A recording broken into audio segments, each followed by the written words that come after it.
Hi, and welcome back to Reddit Confessions. Buckle up, because what I'm about to tell you is the kind of story that makes people swear it must be made up, except I lived every painful second of it. Started with a phone call. Not from my girlfriend of 4 years, Addison, but from her aunt. I hadn't spoken to this woman more than a handful of times in my life, so when her name flashed on my screen at 9:47 p.m., my first thought was that something terrible had happened. In a way, I was right. Her voice was low, urgent, like she didn't want anyone to overhear. She said, "You didn't hear this from me, but you deserve to know what's happening." My stomach tightened. She went on to tell me that Addison's family had been negotiating, of all things, negotiating her relationship. Apparently, there was this man, Nathan, wealthy, polished, approved by every member of her family down to her second cousin. They had decided he was a better fit for her. And Addison? She wasn't exactly fighting them on it. I remember just sitting there on my couch, gripping my phone so hard my knuckles went white, listening as her aunt described how Addison had been seeing him for weeks. Family dinners, weekend trips, even an overnight stay at her parents' lake house. While telling me she was busy with work, my chest felt like someone had hollowed it out with a spoon.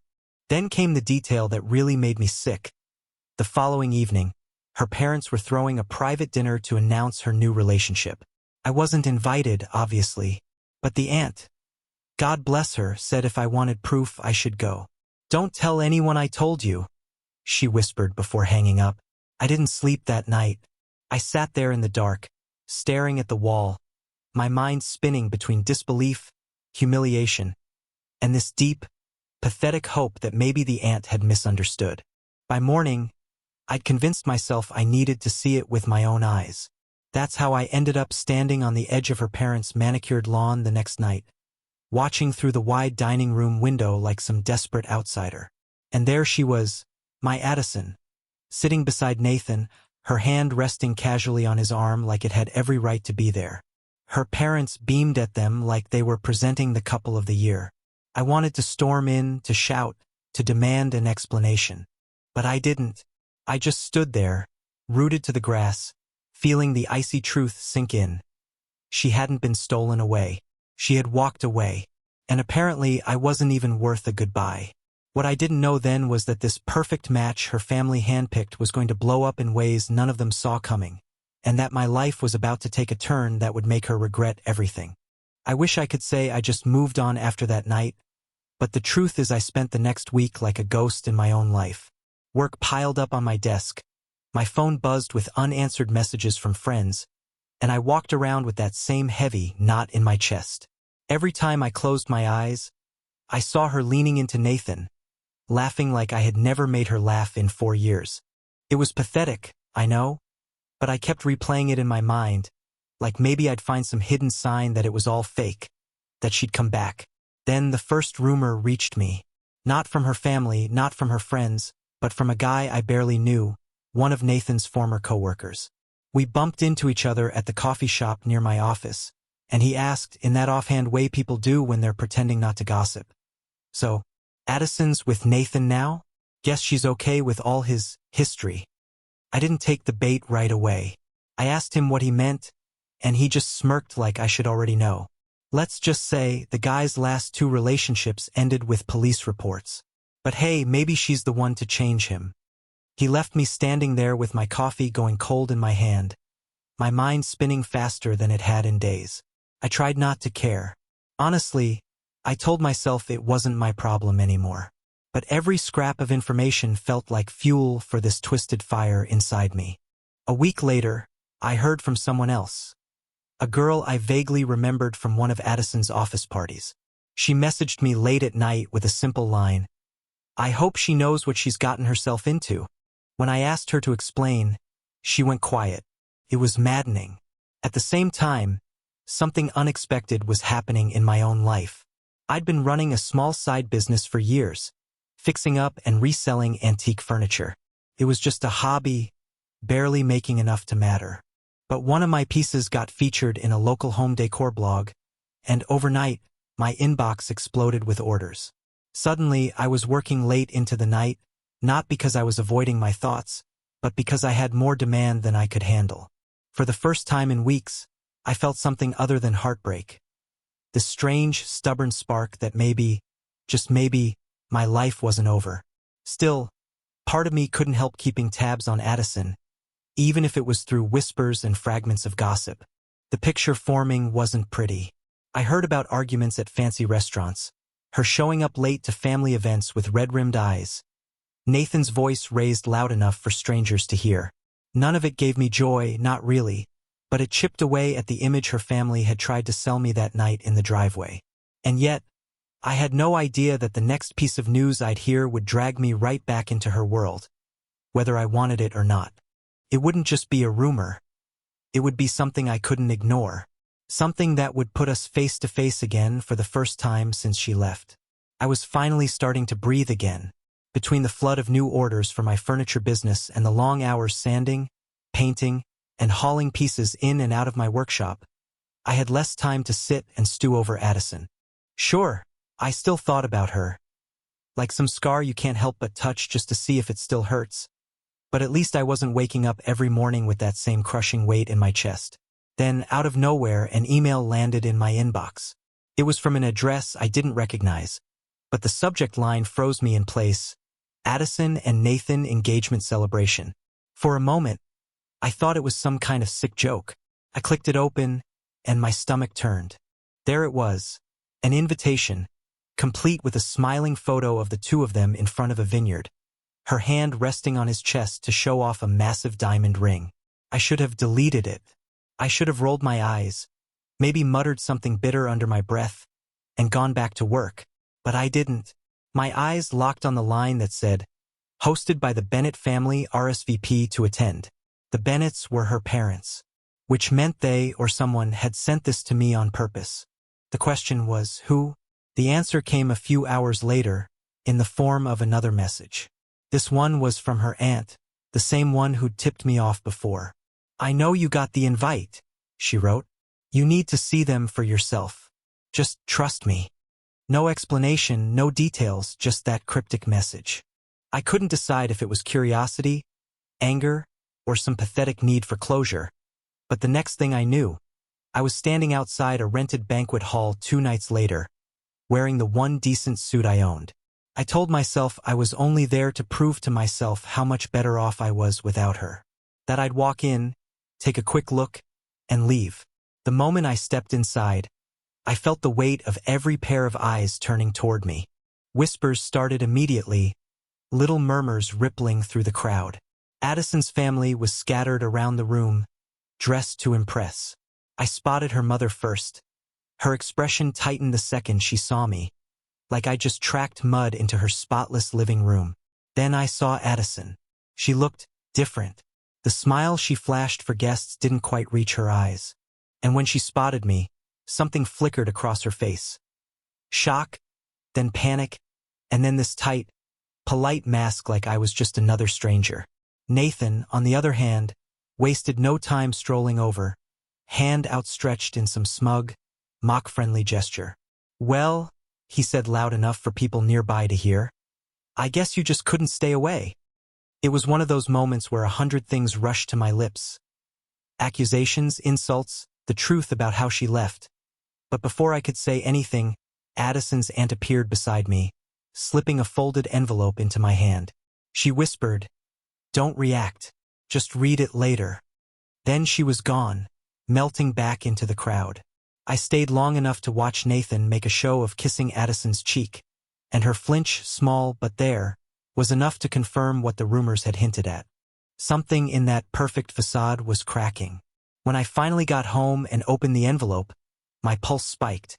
Inside was a single photograph of Addison, her eyes red and puffy, standing outside what looked like a police station in the middle of the night.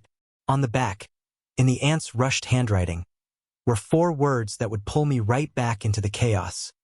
You don't know everything. And just like that, I knew I was in deeper than I wanted to admit. I didn't sleep that night. The photograph sat on my coffee table like a loaded weapon, pulling my eyes back to it every time I tried to look away.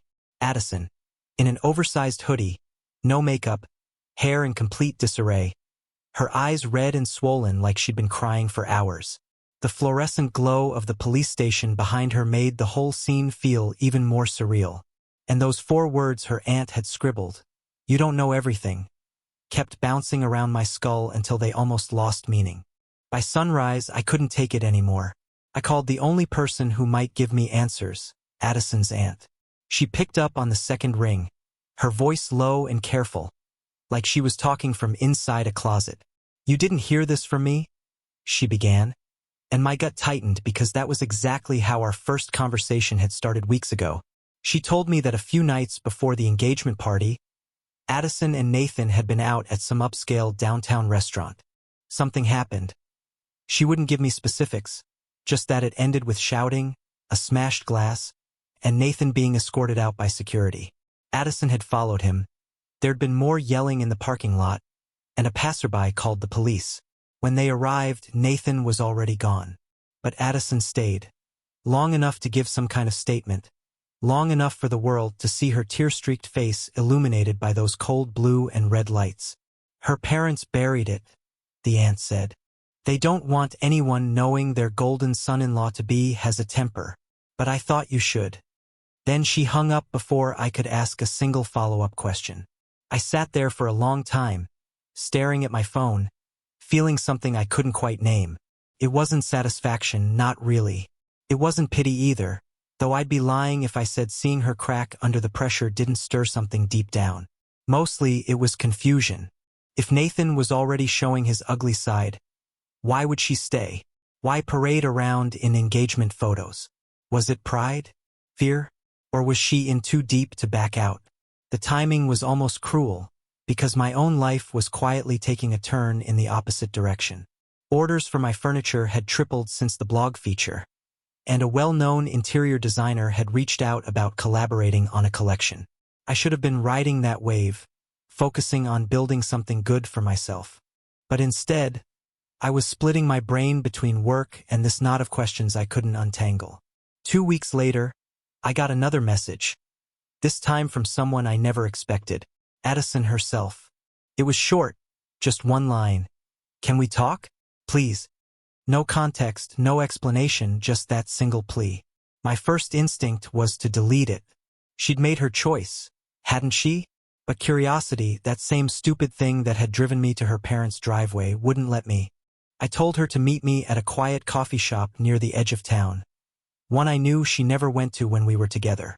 When she walked in, I barely recognized her. The confident, carefully put-together Addison from the engagement photo was gone. She looked like someone who hadn't slept in days, someone carrying a weight too heavy for one person. She didn't even order a drink, just sat down and started talking. What she said next wasn't some tearful apology, wasn't an admission of love or regret. It was something stranger.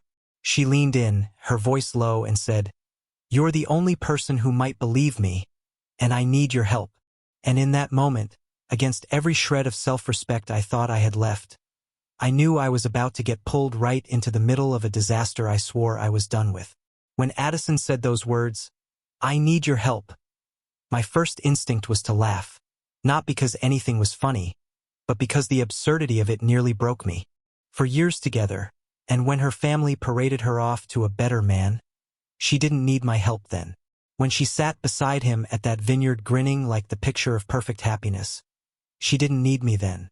But now, with dark circles under her eyes and hands trembling on the edge of the table, suddenly I was the only one she could turn to. I sat back, arms crossed, and told her to start from the beginning. She hesitated, scanning the cafe like she expected Nathan to burst through the door at any second. Then she took a deep breath and told me everything, or at least, everything she wanted me to know. According to her, the relationship with Nathan hadn't been her idea. Her parents had been pushing it for months, dangling his family's wealth like some golden ticket to a life she deserved. She admitted quietly that she'd been curious, that part of her had wanted to see if he really was this dream man everyone made him out to be. But the reality, she said, had been very different. She described the controlling behavior first, how Nathan insisted on knowing where she was every hour of the day, who she spoke to, what she wore. Then came the jealousy, the unpredictable mood swings, The fights that started over nothing and ended with him storming out or slamming doors so hard the walls shook. That night at the police station, she said it started because she'd laughed at a joke the waiter told. Nathan had accused her of flirting and didn't let it go for the rest of the evening. By the time they were outside, it had escalated into a screaming match that drew a crowd. "Why are you still with him?" I asked, my voice sharper than I intended. She looked down at her hands and muttered something about her family's expectations, the engagement being too public to back out without causing a scandal, and money. That last part hit me harder than it should have. She admitted that Nathan was paying off some of her debts I didn't even know she had, and that leaving him would mean facing them on her own. For a moment, I didn't say anything. I just sat there, staring at this person I thought I'd known better than anyone, realizing how much of her life had been hidden from me. And then she said the thing that completely blindsided me. "They're planning a joint investment with my family's business. If I walk away, it falls apart. My parents, they wouldn't forgive me." That's when I realized she wasn't here for emotional closure. She was here because she thought I could help her find a way out without burning every bridge she had. "You've always been careful," she said. "You know how to handle things quietly. I can't trust anyone else." Part of me wanted to walk out right then, to tell her she'd made her bed and now she had to lie in it. But another part, a smaller, weaker part, couldn't shake the memory of that photograph, her standing under those harsh police station lights looking like someone who just had the ground ripped out from under her. Against my better judgment, I agreed to hear her out. She slid a small USB drive across the table toward me. "Everything's on there," she said. "If something happens to me, you'll know what to do." I stared at it, confused, but before I could ask what she meant, she stood up and walked out, leaving me alone with a cheap plastic thumb drive that suddenly felt like it weighed 50 pounds. I didn't know it yet, but what was on that drive would not only blow apart the polished image of Nathan her family clung to, it would also put me in a position I never wanted, with a choice that could ruin more than just their engagement. I didn't touch the USB drive for 2 days. It just sat there on my kitchen counter, this small, unremarkable piece of plastic that somehow carried the weight of every bad decision I'd ever made about Addison. I kept telling myself I wasn't going to get involved, that I'd leave it unopened, toss it in a drawer, and focus on my work. But the truth is, I couldn't stop thinking about what she'd said in that low, shaking voice. "If something happens to me, you'll know what to do." Those words stuck to me like wet paint I couldn't scrape off. When I finally caved, it was late at night. My workshop was silent except for the soft hum of my old laptop. I plugged the drive in and waited, my fingers drumming nervously on the table. A single folder appeared on the screen, labeled simply, "Proof." Inside were dozens of files, audio recordings, scanned documents, photographs. I clicked on the first audio file, and Nathan's voice filled the room. He was in mid-argument, his tone cold, measured, but sharp enough to cut through bone. Addison's voice trembled as she tried to reason with him, but he kept talking over her, accusing her of things that made no sense, lying about where she'd been, hiding money from him, embarrassing him in front of people he called important. Then, his voice dropped into something far uglier, a threat. He said if she ever crossed him, her perfect little life would disappear in ways she couldn't imagine. The next file was a scanned contract between Nathan and Addison's parents, outlining some kind of joint business investment that tied their finances together. Buried in the legal jargon was a clause that made my stomach turn. If Addison broke off the engagement before a certain date, her family would owe Nathan's company a massive compensation fee. It wasn't just social pressure keeping her trapped. It was a legally engineered cage. Then came the photographs. Some were innocent enough, public events, dinners, but others showed Nathan with people I didn't recognize. Men in suits handing over envelopes, late-night meetings in expensive cars. One series of photos in particular caught my attention. Nathan standing outside what looked like a private club, talking to a man whose face I couldn't see clearly, and then exchanging a handshake that revealed a thick roll of cash. By the time I reached the last file, my hands were sweating. It was a short video, grainy and clearly filmed from a distance, showing Nathan in a heated conversation with another man. The audio was faint, But one phrase came through clearly. Nathan saying, "She'll play her part, or she'll regret it." I sat there long after the video ended, staring at the frozen image on my screen. This wasn't just about a bad relationship or a controlling fiancé. There was something bigger, something that could ruin more than just Addison's life if it got out. And now, for reasons I couldn't fully explain, she'd handed it all to me. That night, I barely slept. Every time I closed my eyes, I imagined Nathan finding out I had this drive. I imagined the look on Addison's face at the cafe, that mix of fear and desperation. And somewhere in the back of my mind, I knew I had two choices: bury this and stay safe, or act on it and drag myself into a fight I wasn't sure I could win.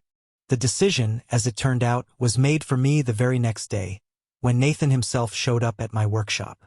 The following afternoon, I was in my workshop sanding down an old oak dresser when I heard the crunch of tires on the gravel driveway. I wasn't expecting any clients, so at first, I figured it was a delivery truck.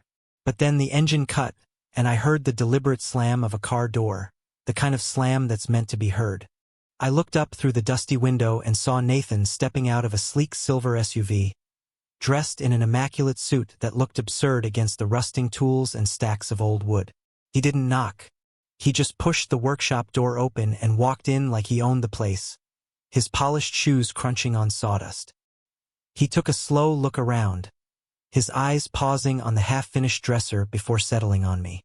"Nice little setup you've got here," he said, his voice calm but with this undercurrent that made my skin crawl. A bit modest, though. I didn't respond right away, mostly because I was trying to figure out why he was there, and how much he knew. He didn't waste time getting to the point. "Addison tells me you two talked recently."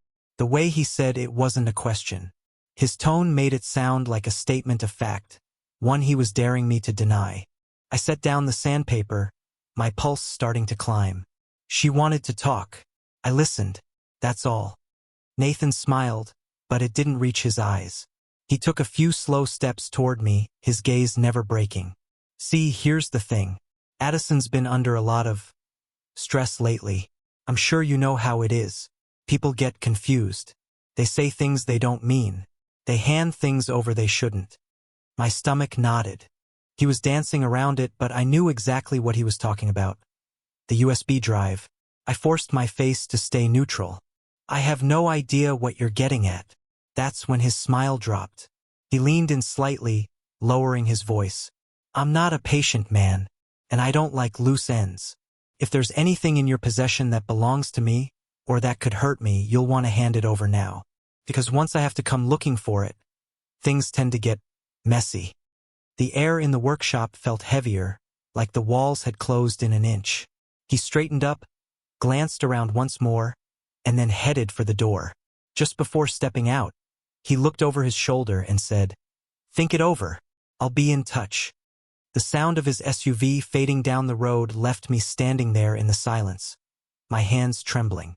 I'd been holding on to the idea that this was just about Addison's bad relationship, maybe some shady business deal. But now, with him showing up here, knowing where I worked, hinting at consequences, I realized this was no longer something I could just walk away from. That night, I didn't go home. I locked the workshop, took the USB drive, and drove 2 towns over to stay at a cheap motel. Every noise in the hallway made me tense. Every car door outside made me wonder if he'd found me. And somewhere in that restless, paranoid haze, I decided that if Nathan wanted the drive badly enough to show up in person, then whatever was on it might be more valuable and more dangerous than I'd even imagined. I also realized something else. The next move had to be mine. If I waited for him to make it, I might not get another chance. I woke up the next morning in that cramped motel room with one clear thought. I wasn't going to spend the rest of my life looking over my shoulder because of Nathan. He wanted me scared, isolated, and quiet. But I had something he didn't: proof. Not just of his temper, but of his shady dealings, his manipulation of Addison, and the financial trap he'd built with her parents. The more I thought about it, the more I realized that keeping the USB drive hidden was only going to give him leverage over me. Using it was my only way out. I spent the day making copies, 2 encrypted backups on separate drives and 1 hidden in a cloud folder under a name no one would think to look for. Then I reached out to a contact I'd made through my furniture business, a client who also happened to work as an investigative journalist. I told him everything, sent him the files, and let him decide if it was worth running. His response came within an hour. "This is huge. I'll make sure it's airtight." Within a week, the story broke.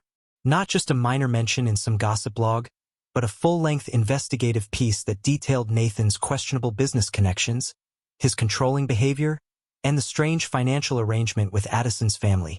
The photos, the audio, the documents, they were all there. It spread faster than I expected. Nathan's carefully constructed image shattered overnight. His company's investors pulled out, his family's name was dragged through the mud, and, most importantly, Addison was free. I heard through her aunt that she'd moved out of his apartment the day the article went live. She even sent me a short message. "Thank you. I'm sorry." It wasn't closure in the romantic sense, but it was enough. As for me, my life moved forward. The publicity from the story, strangely enough, ended up drawing more attention to my business.